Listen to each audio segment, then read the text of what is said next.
Funding for the Maddy Report is made possible by grants from BNSF Railway, moving our economy for 160 years. Harris Ranch Resort, providing Western hospitality and award-winning cuisine. The Wonderful Company, committed to growing a better world. Comcast, connecting people to the moments and experiences that matter most. Producers Dairy, nourishing one life at a time. And Fresno State Associated Students, Inc., students serving students. The Maddy Report is also made possible thanks to contributions from Cook Land Company and E&J Gallo Winery.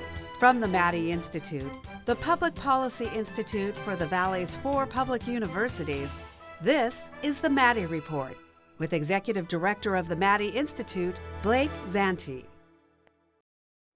Welcome to the Maddy Report. I'm Blake Zante, Executive Director of the Maddy Institute and host of the Maddy Report.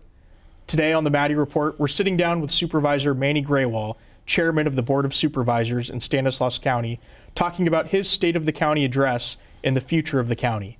Supervisor, thanks for being here today. Really appreciate it. Thank you so much, Blake. I really appreciate you having me here and all the good work that the Maddy Institute's been doing for decades for this region. It's such an honor to be here today. I appreciate you guys having me. Well, thank you so much. So, Supervisor, you have an impressive resume of local government experience, business experience. Just talk to us a little bit about how you got started in public service and what brought you into government. Yeah, so my parents settled in Stanislaus County back in 1972, made it their home. So I was born and raised in Modesto, California, local schools, public schools, went to school up at UOP. And then I always knew that I was going to come back to the Central Valley. It just felt right. I always felt it was a great place to being raised. Everybody knows everybody. It's large enough where it's a big county, it's a big city, but small enough where you still have that small town feel. Everybody still knows everybody, and I really appreciated that growing up. So when I got done with school, my wife, she's a practicing dentist. She started her business here, and then I got my first job out of college here. We knew we were going to start our family here. The region has given me so much. My family came here as immigrants, were able to work hard, give my brother and I a good education, and I felt like I could give back. And giving back to me was not only, just in different ways as far as philanthropic or serving on nonprofit boards, but really getting involved on the policy side. So in 2013, I got appointed to the Planning Commission, which was great. I really enjoyed kind of learning about development, zoning, seeing what's going on in the city. Modesto, even though it's been a city for many, many years, there's still a lot of growth still happening as far as housing and commercial, retail, and then the neighboring communities. And so after 2 years on the Planning Commission, I took on an incumbent at that time, which was a little daunting. But I enjoyed it. I ran for city council. I walked my district, got to know the people, got to meet a lot of new people, and I won that race in 2015. In 2015 to 2020, I was on the Board of Supervisors. In the interim, I ran for another elected office. And then in 2020, I was appointed to the Board of Supervisors with the untimely passing of Supervisor Berryhill. And so for 2 years, I got to serve out the remaining term of Supervisor Berryhill. And in 2022, I ran for a full 4-year term. And I was, again, really appreciative of the voters, of the constituents. I was voted in with, a good majority of the people supporting me.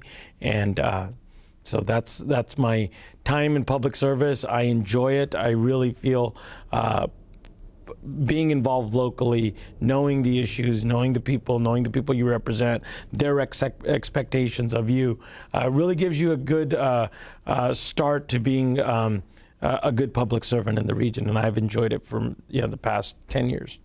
That's great. And so talk to us a little bit about your State of the County address. You gave it in front of the Modesto Library. You referenced your service to this on the City Council. So why did you give it in front of the Modesto Library? Yeah, when we were kind of looking at venues, traditionally it's always been in the chambers. at a night meeting, so it's more accessible to the public, sometimes in the morning meetings. But I just felt that we wanted to take it out, kind of put government in front of people. Sometimes it's difficult for people to find out the schedule, or some people, still feel like going into 1010 10th Street, the city county building, is kind of like you go in there to take care of important stuff. And I just wanted, and we do obviously do a lot of important work in that building, the staff, city and county staff, and all the top administration. But I just felt we wanted to kind of bring it down and make it more relaxing, make it more inviting, make it more accessible. So when we were looking at locations, we thought of a few, but the library just felt right? With the library, very few people can say they've had a bad experience at the library, other than people like me who were last-minute procrastinators and were sitting in the library studying for their test the next day. But that was self-inflicted issues that I'm referring to. But as far as growing up, or even as an adult, taking your children to reading time, or just going in there to check out a book that's of interest to you, just the library is so inviting, and I felt everybody would feel a lot more at ease being there. It's a very prominent part of downtown. So when you tell somebody, oh yeah, it's at the library, it was easy for them to say, oh, I know where the library is, right? I mean, we had obviously the address, but everybody kind of knows where the Modesto Library is. It's been such a huge figure for the last 60 years as far as a building in downtown, that stands out. Great construction, great architecture. And so we really felt that it was a good place. And being outdoors, we were a little worried about the weather, but it turned out well. I think it was more inviting, and it brought more people in. Yeah, I certainly agree. As someone who attended the address, hopefully it opens up, more transparency and civic engagement to local government as well. Up next on the Maddy Report, we'll talk about Supervisor Grewal's priorities as chairman of the board. Welcome back. So, Supervisor, I wanted to discuss some of your priorities as board chairman of the Stanislaus County Board of Supervisors. One of the priorities you mentioned in your State of the County was that the county has a priority to make progress on building community. So, what are some specific initiatives that you're working on right now to build community in Stanislaus County? So that's the Stanislaus County's tagline, we build community. And building community is just not infrastructure and other things, but it's also building trust in staff, in their elected leaders, making sure that everyone feels that they've been heard, that we're listening to their concerns. There's so many different parts of the county and so many different issues, and one might not parallel with another, but we want to make sure that we really are accessible, transparent, forthcoming with information. And then when you get into building actual community as far as infrastructure, and we are spending a lot of our one-time monies or money that we have put away for upgrades to infrastructure. If we had to take care of every part of Stanislaus County to get it annexation ready, which is usually the goal of a county, is to get the county islands to a point where a city will annex them in, it'd be to the tune of about $750 million. We made a big investment in that with our ARPA funds, where many communities utilized ARPA funds to kind of replenish their general fund reserves. We spent it back out in the community. So $50 million, did it per district, based on population, based upon the needs of the districts as far as infrastructure, some needing more than others. But it was a $50 million investment, so areas that hadn't had sidewalks, curb, gutters, sewers, lighting, all of that coming up. In my district, Colorado Rouse, which is probably the closest to be annexation ready, we teamed up with the city of Modesto and started investing in that. The other thing in building is building good paying jobs. We feel that we are ready for that next level of talent to make Stanislaus County their career, their place of where they grow their career. We've been fortunate having multi-generational companies there, but now even with tech jobs, with the new opportunities after the pandemic as far as the hybrid work schedule, we are seeing a lot of people that lived in the Bay Area, but now are buying homes in Stanislaus County because they're much more affordable. And now that their schedule is a lot more lenient as far as how many times they have to actually go into the physical location of work, we're getting a lot of people that are living here and buying homes here. So they're making Bay Area wages, but they're spending their dollars in Stanislaus County dollars. Now that's a catch-22 because the people that are native to Stanislaus County, they're seeing housing prices go up and the rents go up because people are able to afford if you're coming from the Bay Area, and here it's more difficult. But we want everybody at that playing field, and that's why we're spending $30 million. We hired the Brookings Institute, just like Fresno, City of Fresno and Fresno County, to kind of tell us what Stanislaus County can really improve upon, and how can we get those good-paying jobs. Good paying job we consider is, the actual dollar amount is $28.58 with upward mobility and benefits, where someone can, with a dual household income or a single household income, live comfortably in Stanislaus County. So when it comes to building community, we want good-paying jobs, we want infrastructure, and we want people to feel safe. And that's why we're investing a lot in our law enforcement to make sure people feel safe living there, with their children, whether they're elderly citizens. We want them to feel safe. So for us, building community is many things that we want to touch upon, but that's our goal. We want to build Stanislaus County even stronger than it is. Certainly, and I know we only have about a minute left in this segment, but maybe if you could touch on, you talked about infrastructure, you talked about building community and building trust by investing in law enforcement. What about homelessness? I know this is a big issue, and you referenced it. And there certainly is very complex, but what is Stanislaus County doing about the homelessness issue at this time? As I mentioned in my State of the County, it's one of the largest issues that the state is facing, and Stanislaus County is no different.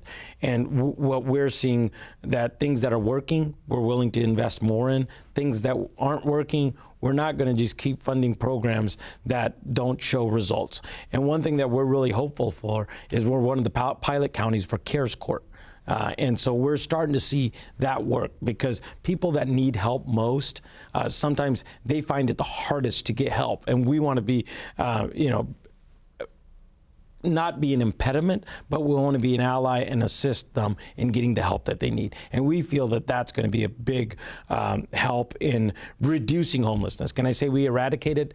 I don't know, and I'm going to be honest. I think that's, for many, many years, this is going to be a situation with housing prices where they are and people not earning the wages that they should. So it's becoming much more difficult. But we want to make sure the ones that have mental health issues, behavioral health issues, other addiction issues, that they're getting the help that they need. Certainly.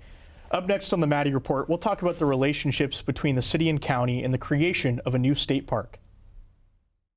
Welcome back. The county often has to collaborate with the city governments of Modesto, Turlock, Oakdale, and others in order to ensure that you are all supporting your local community as effectively as possible. And Supervisor Grewal, so you yourself even serve on the City of Modesto County Liaison Committee, the City County 10th Street JPA Commission. Tell us a little bit about the relationship between the cities and the county. How do you all work together? Who kind of covers what services? Yeah, so I think it's very important with us being the county to make sure we have a good relationship with the cities.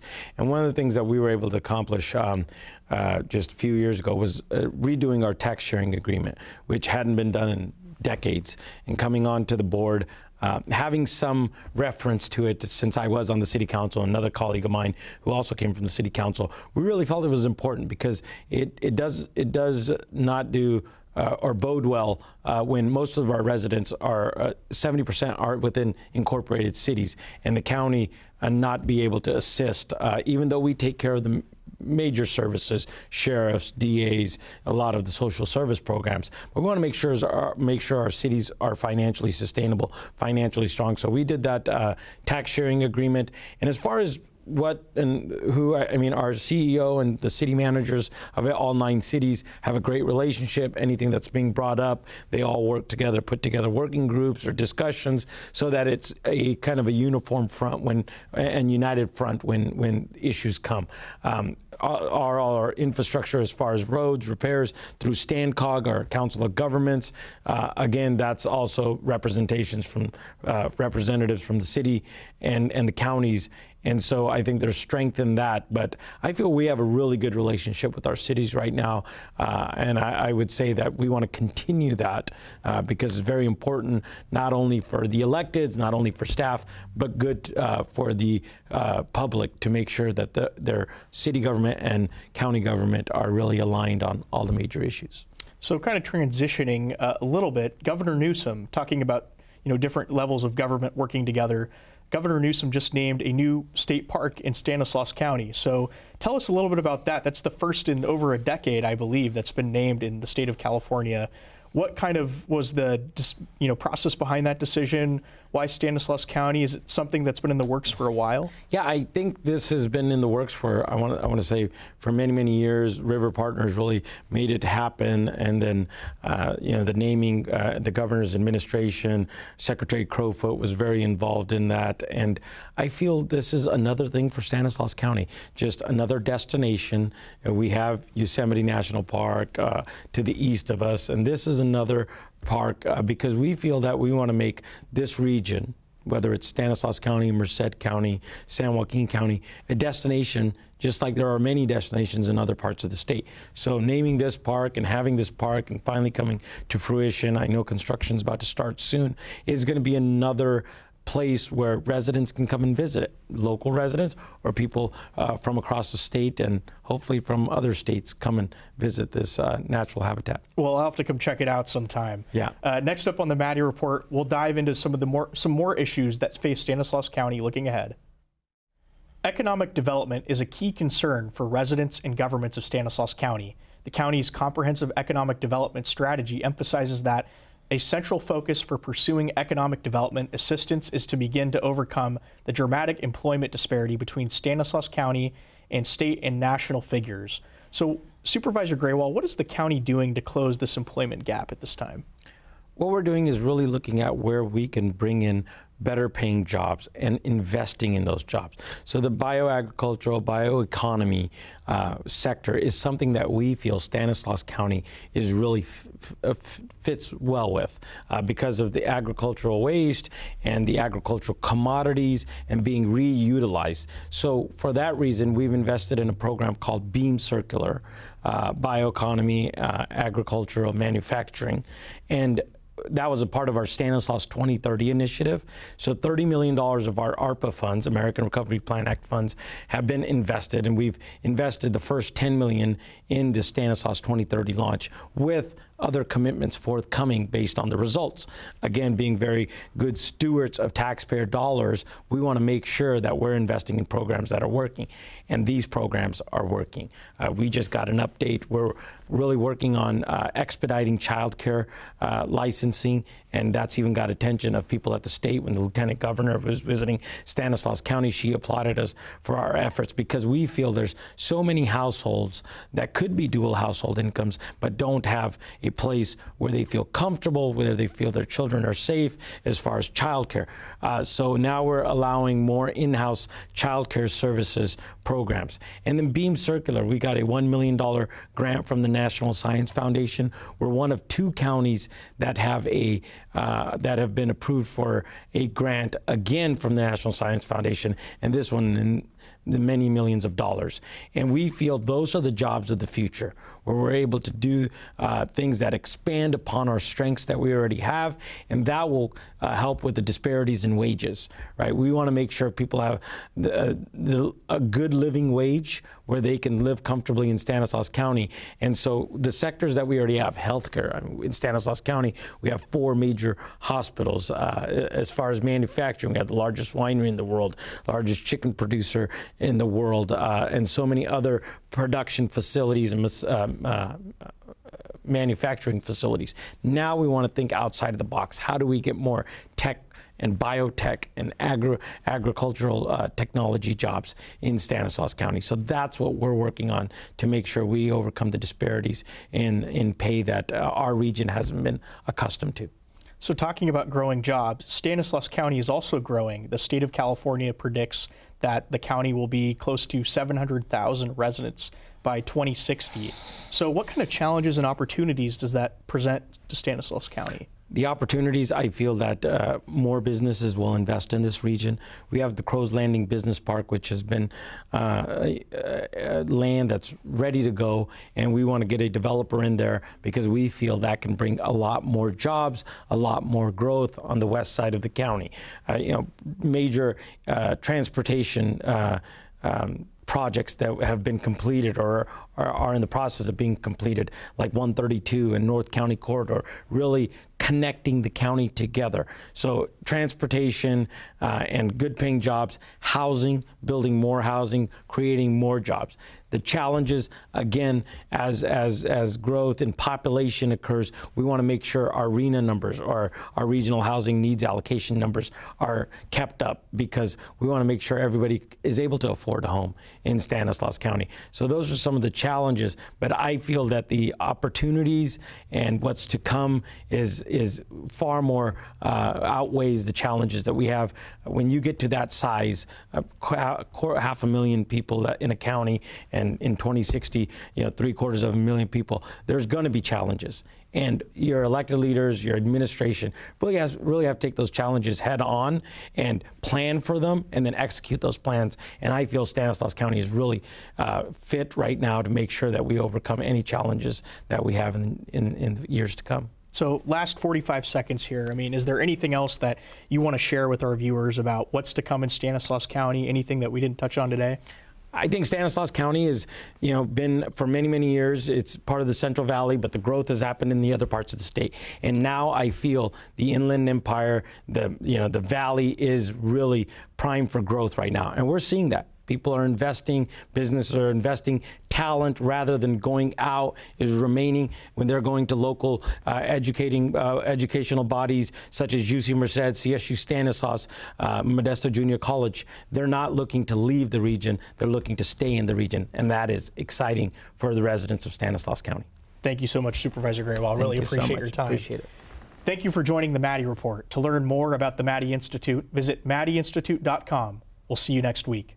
The views expressed in the Maddy Report are those of the individuals participating in the program and do not necessarily reflect the views of the Maddy Institute. If you'd like to share your thoughts about today's episode of the Maddy Report, please visit our website at maddyinstitute.com.